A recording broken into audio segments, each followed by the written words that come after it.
Olha, seja bem-vindo à nossa terceira aula do Panorama do Antigo Testamento ou Teologia do Antigo Testamento. Nas primeiras aulas, nós começamos definindo o que é panorama do Antigo Testamento, bem como também explicamos a sua relevância dentro do estudo teológico, mais precisamente dentro da teologia bíblica. Na segunda aula, nós trabalhamos um pouco a teologia do Pentateuco. Nós definimos o conceito de Pentateuco. Eu disse que a palavra Pentateuco foi introduzida dentro da patrística por um comentarista biblicista chamado Orígenes, que viveu no século III. Orígenes, no seu comentário do Evangelho de João, ele introduz a palavra Pentateuco. Essa palavra Pentateuco vem do grego penta, que significa cinco, e teuros, que significa rolo ou papiro. Nesse caso, quando nós falamos em Pentateuco, nós estamos a falar de cinco rolos ou cinco papiros. A ideia básica é cinco livros, porque quando nos reportamos ao Pentateuco, nós temos uma composição de Gênesis, Êxodo, Levítico, Números e Deuteronômio. Também gostaria de destacar um outro tópico que foi abordado na aula passada, que é justamente sobre a importância da teologia do Pentateuco. E nós destacamos basicamente quatro diferentes fatores que enfatizam a importância e a relevância da teologia do Pentateuco. O primeiro fator é a questão da importância cósmica. E eu trabalhei dois conceitos importantes, que é o conceito de cosmogonia e o conceito de cosmologia. A cosmogonia, ela é basicamente a abordagem a partir de uma perspectiva religiosa sobre a origem do universo, ao passo que a cosmologia é o estudo científico e sistemático sobre a origem do universo. E na teologia do Pentateuco, a gente vê que esse fator é importante porque a Bíblia já estabelece a base da origem do universo, a base da origem da criação. Gênesis 1, versículo 1, que no texto massorético é Bereshit bara Elohim et hashamayim ve'et haaretz. No princípio criou Deus os céus e a terra. E o segundo tópico que destaca a importância da teologia do Pentateuco é a importância cósmica. O Pentateuco, mais especificamente o livro de Gênesis, estabelece a base das três grandes divisões étnicas dos povos. Você tem os povos orientais, negroides e ocidentais. E a Bíblia estabelece essa base a partir dos filhos de Noé, em Gênesis capítulo 10 e Gênesis capítulo 11. O terceiro fator que destaca a teologia do Pentateuco, a importância da teologia do Pentateuco, é justamente a questão da importância teológica. Você se depara com os grandes temas da teologia, como a teologia do pacto, você tem a teologia da redenção, você tem a teologia da queda dentro do texto de Gênesis capítulo 3. Então, o Pentateuco é importante por essa base teológica. Em quarto lugar, o Pentateuco é importante justamente pelo fator intertextual. Quando você estuda o Novo Testamento, você vê várias citações, principalmente do Pentateuco, dentro do texto bíblico. Uma delas eu quero citar aqui, Mateus capítulo 19, quando Jesus Cristo diz: no princípio, Deus os fez macho e fêmea.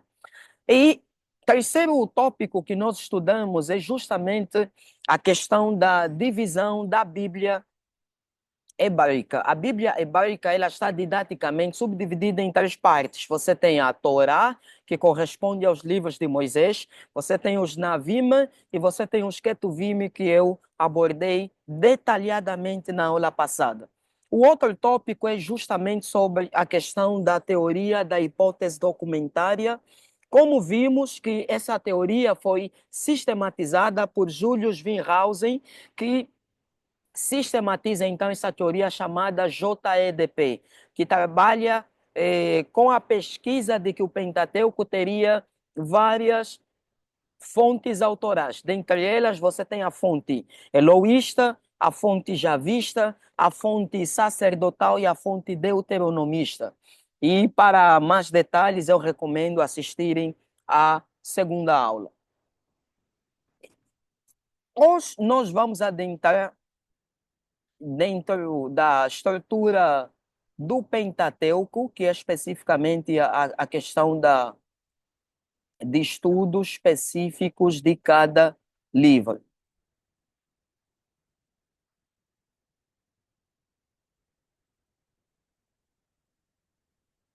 Hoje vamos então começar com o livro de Gênesis. A palavra Gênesis no texto hebraico é Bereshit, que significa princípio, e dentro da Septuaginta a palavra é Gênesis. Essa palavra Gênesis significa princípio, começo ou origem. Mas vamos aqui verificar quais são os pontos que serão estudados e abordados dentro do livro de Gênesis. Como já destaquei, a etimologia da palavra Gênesis no grego é Gênesis, que significa princípio, começo, origem. Que na teologia bíblica do Antigo Testamento, no texto massorético, é isso que eu queria dizer, é princípio ou origem, porque no texto massorético a primeira palavra, que é Bereshit, para os judeus, essa é a designação do primeiro livro da Bíblia. Dizer que, relativamente à datação, Gênesis data normalmente de 1445 a 50 antes de Cristo. Deixa eu colocar pausa aqui no meu telefone. Ok, muito bem. Então, em termos de divisão, nós podemos dividir o livro de Gênesis em duas partes importantes. Primeiro, você tem a história primeva, ou a história primitiva, que vai do capítulo 1 ao capítulo 11 de Gênesis, e depois nós temos a história patriarcal, que vai do capítulo 12 de Gênesis até o capítulo 50 do livro de Gênesis. Deixa eu colocar isso aqui. Ok. Depois nós temos a questão dos principais temas abordados pelo livro de Gênesis. A palavra Gênesis, como disse na sua etimologia, significa origem. Nesse caso, o principal tema de Gênesis é origem da criação, origem do homem, origem do casamento, origem do trabalho, origem da queda, origem do juízo. Então, você tem basicamente esse tema principal, livro das origens. Então, a partir de Gênesis, nós temos uma base específica para a questão da origem da criação, do homem, do casamento, do trabalho, da queda e do juízo. Qual é basicamente a esfera da ação? O livro de Gênesis aborda a criação até a morte de José. Isso abrange, segundo os estudos feitos pelo bispo Asher, que nós vimos nas aulas iniciais, isso compreende aproximadamente 2.315 anos. Tá? E as datações giram em torno de 4004 a.C. a 1689 a.C., que envolve especificamente a morte de José no Egito. Avançando então, o gênero predominante, o gênero literário predominante de Gênesis é narrativa, é história. Tá? E nós podemos usar vários indicativos para, então, defender a historicidade do livro de Gênesis. Tá? Existem vários argumentos que nós podemos usar para defender a historicidade do livro de Gênesis. Primeiro, o Novo Testamento cita eventos como o sábado, como o casamento, como Adão, várias vezes, né? E como pressupondo a historicidade desses personagens. Moisés é citado no Novo Testamento em Mateus capítulo 19, versículo 1 até o 8. Adão é citado no Novo Testamento em Romanos capítulo 5, versículo 2, como uma personagem que realmente existiu. Tá? E é importante destacar que você tem um relato muito interessante que eu gostaria de destacar aqui para os irmãos, no texto de 1 Timóteo, capítulo 2, versículo 13. 1 Timóteo 2, versículo 13 diz o seguinte: E não permito que a mulher ensine nem exerça autoridade sobre o homem, esteja, portanto, em silêncio, porque Adão foi criado primeiro e depois Eva. Portanto, esse texto bíblico pressupõe a historicidade de Adão e pressupõe a historicidade de Eva. E os textos como Mateus capítulo 19 e João 1, versículo 17, que diz que a lei foi dada por Moisés, mas a graça se manifestaram por meio do nosso Senhor Jesus, também enfatiza a historicidade de Moisés. Algumas questões teológicas fundamentais no livro de Gênesis. Você tem algumas teorias sobre a origem da criação. Dentre elas, vocês podem achar essa abordagem no comentário expositivo de Gênesis do pastor Hernandes Dias Lopes. Você tem a teoria da geração espontânea, são teorias sobre a origem do universo, a origem da criação, tá? E é importante, quando nós trabalhamos principalmente essa questão, a gente destacar que quando você estuda a origem da criação, existem várias abordagens. Tá? Existe aquela abordagem que nós aceitamos, que é a abordagem do criacionismo bíblico. O criacionismo bíblico, por conceito, é um criacionismo descritivo, não tem a finalidade de fazer ciência, mas descreve fatos compatíveis com as abordagens desenvolvidas no criacionismo científico. Ao passo que o criacionismo religioso é uma abordagem a respeito da origem do universo, mas sem necessariamente não descreve verdades compatíveis à ciência. É importante a gente destacar isso. Tá? Exemplo, a mitologia do deus Pang, que é uma mitologia chinesa, que explica que o deus Pang estava sozinho e, com base nessa necessidade de se sentir só, ele criou então o universo, ele criou o mundo. E você tem outras abordagens acerca da origem da criação, como a teoria da evolução, que é uma teoria que se desenvolve em 1859 com Charles Darwin. Você também tem a teoria materialista, que explica que tudo que existe, existe apenas no campo físico, que a matéria é a realidade última que existe. Que sobre a teoria do criacionismo eu já fiz menção. Você tem essa questão da teoria do intervalo, que aparece justamente no texto de Gênesis capítulo 1, versículo 2, que diz Bereshit bara Elohim et hashamayim ve'et haaretz. Esse é o versículo 1. O versículo 2 diz Ve haaretz, e a terra, raetá, estava, era, raetá. Então, esse era, esse estava, é a maior discussão, porque alguns biblicistas e comentaristas, exemplo, cito aqui o Scofield e o Dake, a Bíblia de Estudo Dake e a Bíblia de Estudo Scofield popularizaram uma teoria que é conhecida como sendo a teoria da lacuna, ou a teoria do intervalo, ou a teoria do gaps, que é a teoria que explica justamente o intervalo que existe entre o versículo 1 de Gênesis ao versículo 3.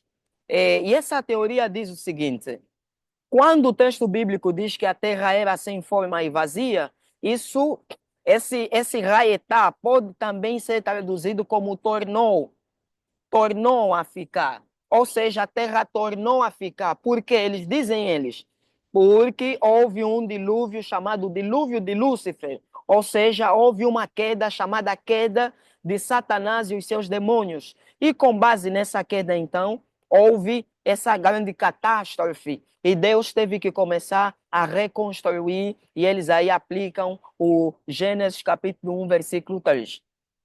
Bom, é importante destacar que essa teoria não se sustenta do ponto de vista linguístico, porque a palavra torro significa era, estava, que secundariamente pode significar tornou, mas não necessariamente no contexto primário de Gênesis capítulo 1, versículo 2. Porque essa mesma palavra, torro, ou a palavra raetá, ela aparece também em Gênesis capítulo 3, e a serpente era, Raquel era muito bonita, é o mesmo verbo era. Vê que dentro do contexto geral de Gênesis, a palavra raetá nunca tem significado de tornou, sempre tem significado de era ou estava, porque este é o sentido primário do verbo hebraico raetá. É justamente por esse fator que a teoria da lacuna não se sustenta, porque em termos linguísticos a palavra raetá, dentro do contexto de Gênesis capítulo 1, versículo 2, significa era. E isso é defendido por vários lexicógrafos, por vários léxicos, tá? Por vários dicionários, por vários comentários histórico-cultural, inclusive passa-me aqui o nome, do Karl Kinner, que é um comentário histórico-cultural. Então, você tem essa abordagem de descartar raetá como sinônimo no texto de Gênesis 1, versículo 2, de tornou. É insustentável esse tipo de abordagem. O segundo argumento em prol é justamente o argumento teológico. A Bíblia diz em Gênesis capítulo 1, versículo 12, pela desobediência de um só homem, referindo-se aqui a Adão, entrou o pecado no mundo. Só que essa abordagem ou essa teoria insere a possibilidade de que já existiam, já existiam criações, já existia nesse caso homens, tá? Já existia pecado, e isso fica justamente insustentável por esse fator. Porque o apóstolo Paulo, do ponto de vista bíblico, vai dizer que o pecado entrou por meio de Adão, por causa da desobediência de Adão. Mas a teoria da lacuna admite a possibilidade de haver queda antes da criação dessa referente em Gênesis capítulo 1 e o capítulo 2. Por esse fator é que a teoria da lacuna é insustentável. Em terceiro lugar, em termos exegéticos, analisando o texto de Gênesis capítulo 1, versículo 1, o versículo 1 de Gênesis funciona basicamente como um preâmbulo, funciona como uma consideração inicial relativamente a toda a abordagem que será desenvolvida posteriormente. O versículo 3 diz: E disse Deus, vai Omer Elohim, e Rior, vai Rior, haja luz e houve luz. Então, nesse caso, o texto de Gênesis capítulo 1, versículo 3, agora descreve o processo da criação. Por quê? Porque o versículo 2, a terra estava sem forma e vazia, não por conta de um dilúvio de Lúcifer, não por conta de uma queda angelical, mas porque a terra ou a criação estava no processo de construção. E toda obra na fase de construção, ela em si, essencialmente, é sem forma e é vazia. E é justamente por esse fator que a terra era sem forma e vazia. Não por causa do dilúvio de Lúcifer, como a teoria da lacuna defende, mas porque o universo ou a terra estava na fase de construção. Continuando aqui. Qual é a duração dos dias na criação? Isso também nos leva a uma discussão relativamente se o universo foi criado em 7 dias literais ou esses 7 dias basicamente indicam necessariamente eras ou períodos. Por quê? Porque dentro do meio evangélico existem duas abordagens relativamente à natureza da criação. A questão é, Deus criou o mundo, Deus criou o universo. Deus criou o universo em 7 dias literais, ou esses 7 dias basicamente representam ou simbolizam 7 períodos. Por quê? Porque alguns biblicistas pegam na palavra Yom e eles dizem que Yom pode significar períodos ou eras. Isso de fato é possível. Mas é importante salientar aqui Eu, de forma particular, acredito que o universo foi criado em 7 dias literais. Por quê? Por várias razões. Primeiro, como hebraísta, como professor de hebraico, eu sei e reconheço que o sentido primário de Yom é dia, e não necessariamente período ou era.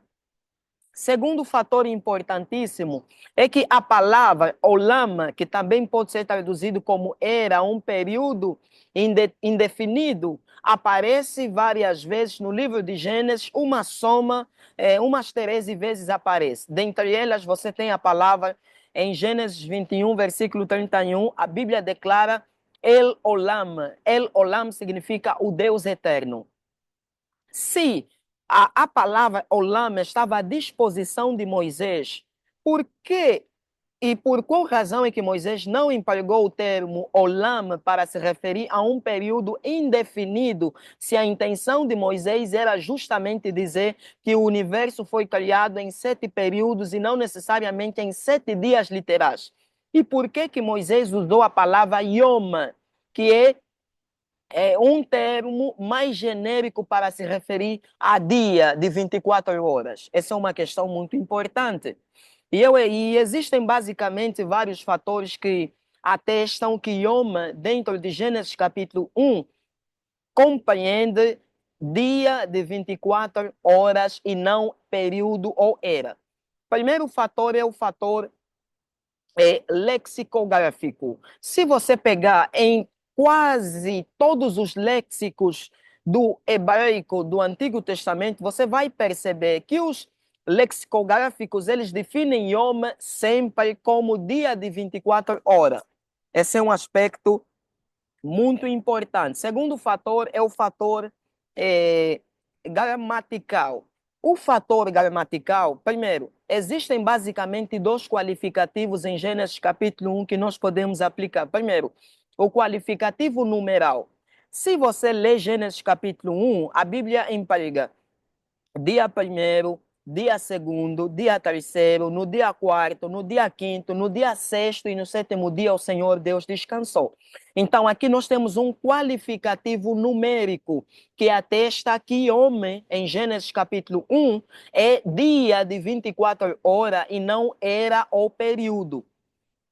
Segundo, você tem o qualificativo temporal. A Bíblia diz em Gênesis capítulo 1, versículo 5, e foi a tarde e amanhã o dia primeiro. Ou seja, o dia é composto pela tarde e pela manhã, o que é consistente se a gente aplica o conceito de homem como um dia de 24 horas, e não como um período, não como uma era, dentro do contexto de Gênesis capítulo 1. Então, o primeiro fator que eu apresentei é o fator lexicográfico. Se você pega os léxicos do Antigo Testamento e vê a definição de homem, o sentido primário é de dia, dia de 24 horas e não período ou era. Segundo o argumento, é justamente o argumento gramatical. Dentro de Gênesis capítulo 1, existem dois qualificativos, o qualificativo numeral e o qualificativo temporal, que atestam que Yom, em Gênesis capítulo 1, é dia de 24 horas literal. O terceiro argumento é justamente o argumento bíblico. Quando você observa os variados textos bíblicos sendo citados, inclusive, pelo texto de Êxodo, capítulo 20. Êxodo, capítulo 20.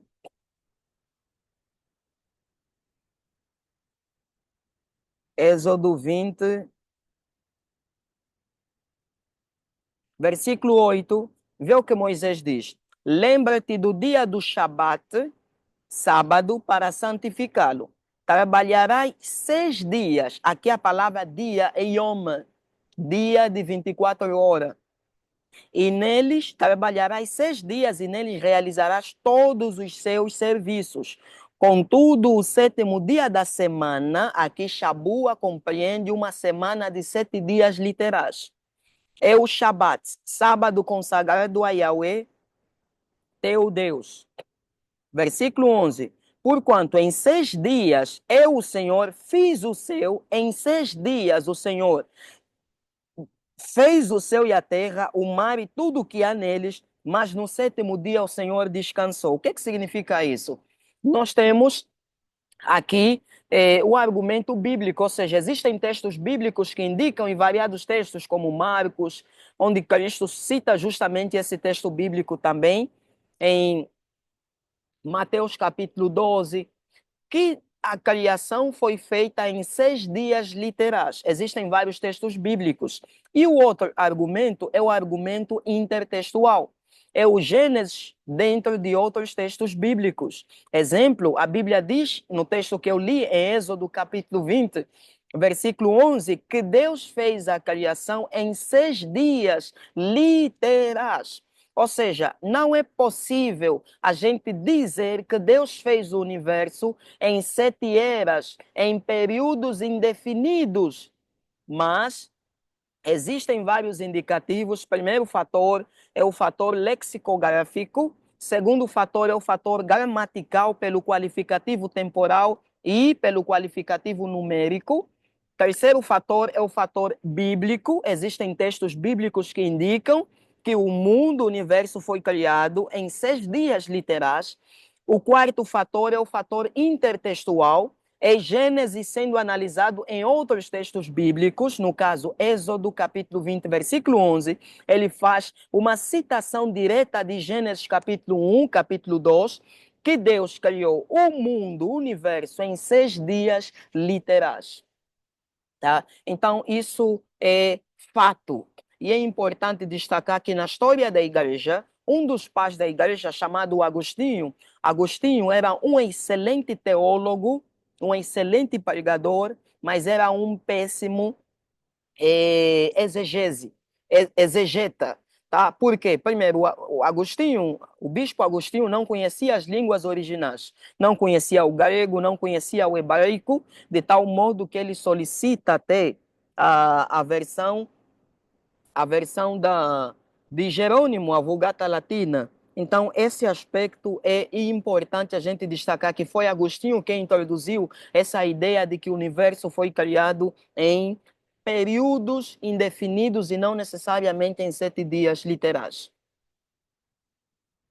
Ok, eu penso que até aqui está razoável.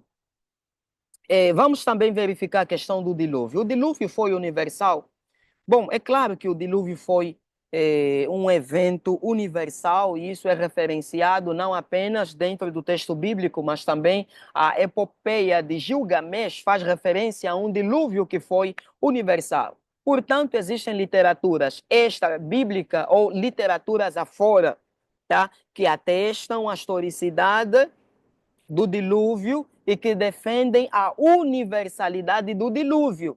Primeiro, você precisa crer na Bíblia. A Bíblia é a palavra de Deus. Se a Bíblia está certa quando fala a respeito de terras dos povos hititas, cananeus, fala da Síria, fala da Alexandria, fala da Grécia, por que razão, por qual razão é que a Bíblia não estaria certa a falar a respeito do dilúvio? Então, esse aspecto também é importante. Com relação ao outro tópico, é quem são os nefilins de Gênesis capítulo 6.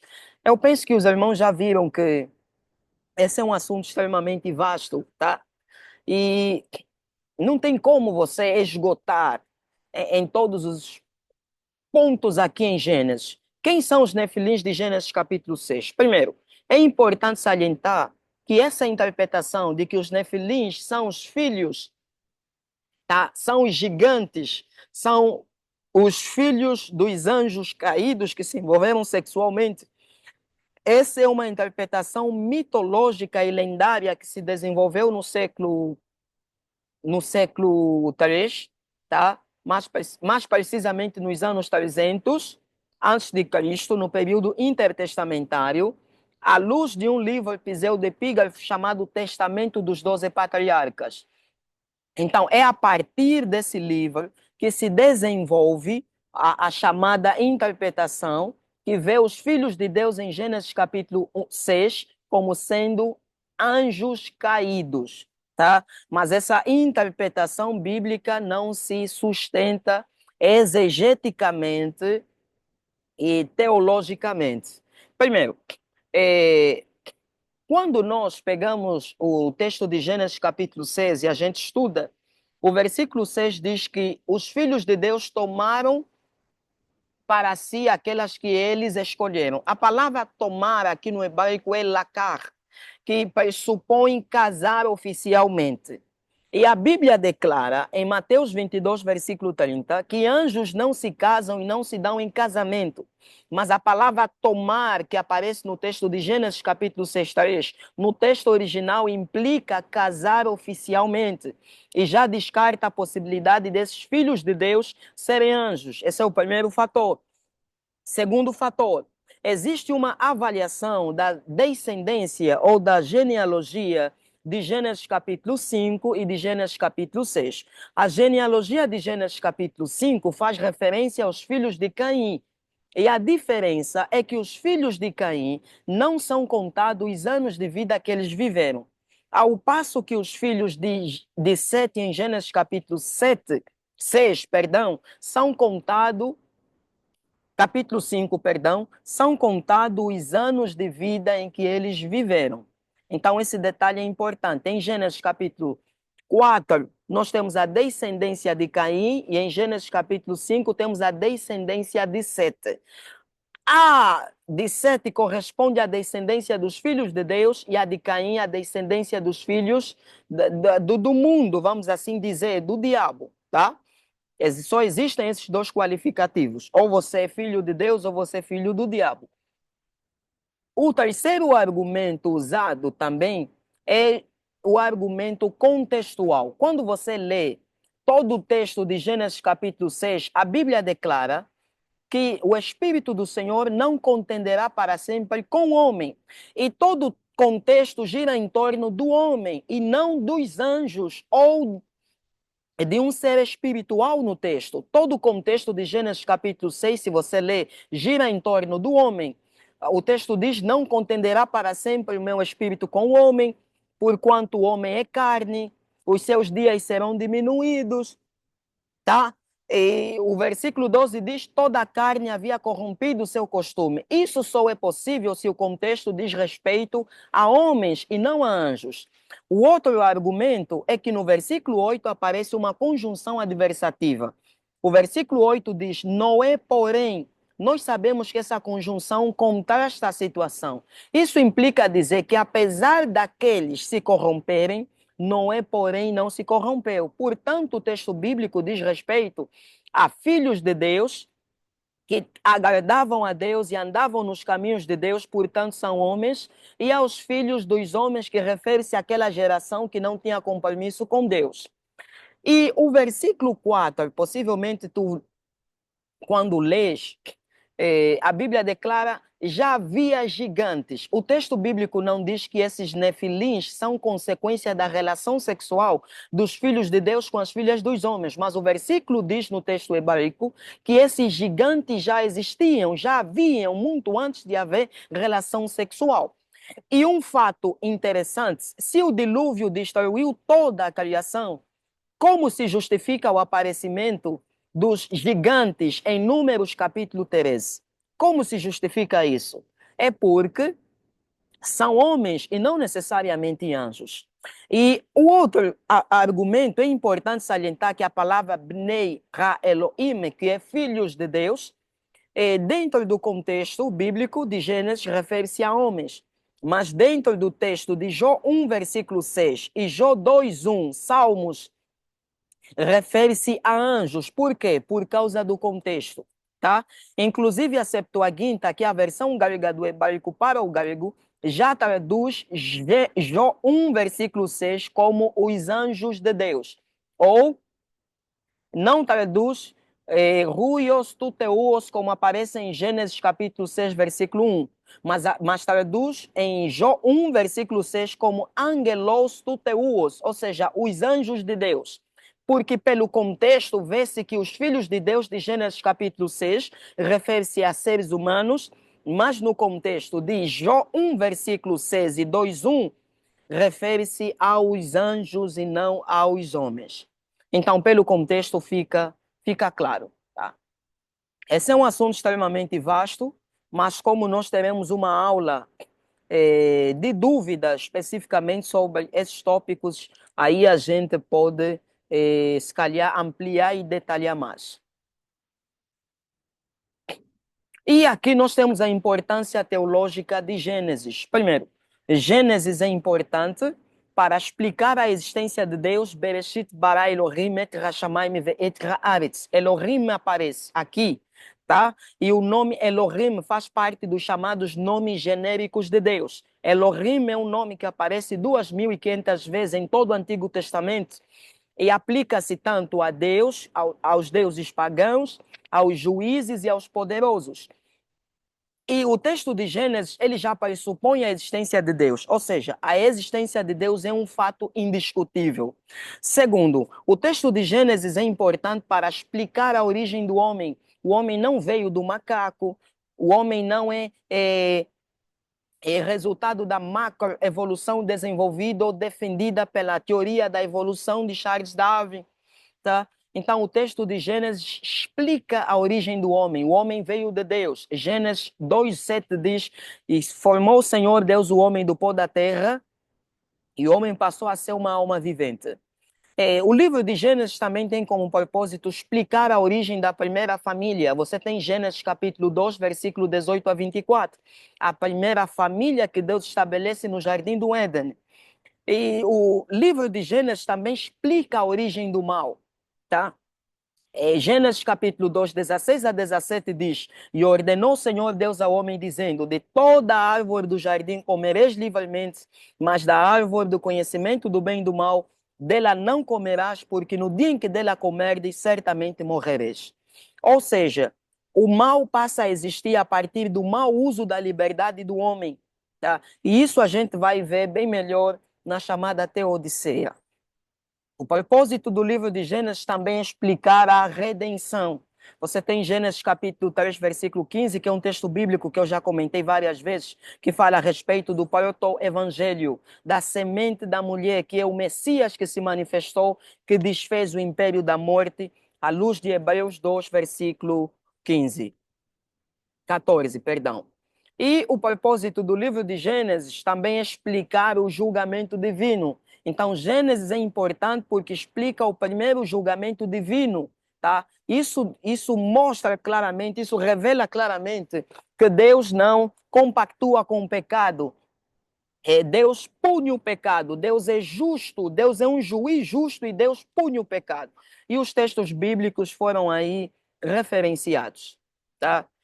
Portanto, meus queridos irmãos, eu estou aqui numa correria por esse fator, como vocês veem, estou fazendo uma gravação, não num local habitual, mas num outro local, em função de uma correria. Tá? Tenho uma entrevista numa rádio. Como sei que possivelmente vou sair de lá um pouquinho tarde, estou já me prevenindo, fazendo então essa gravação para sustentabilizar os estudos teológicos dos irmãos em relação ao panorama do Antigo Testamento. Quero reforçar a necessidade de leitura, tá? Existem vários materiais que eu fiz referência e as leituras são obrigatórias para consolidar os estudos teológicos dentro dessa disciplina e matéria importante que é panorama do Antigo Testamento. Então, nós vamos dar sequência nas próximas aulas. Que Deus abençoe vocês.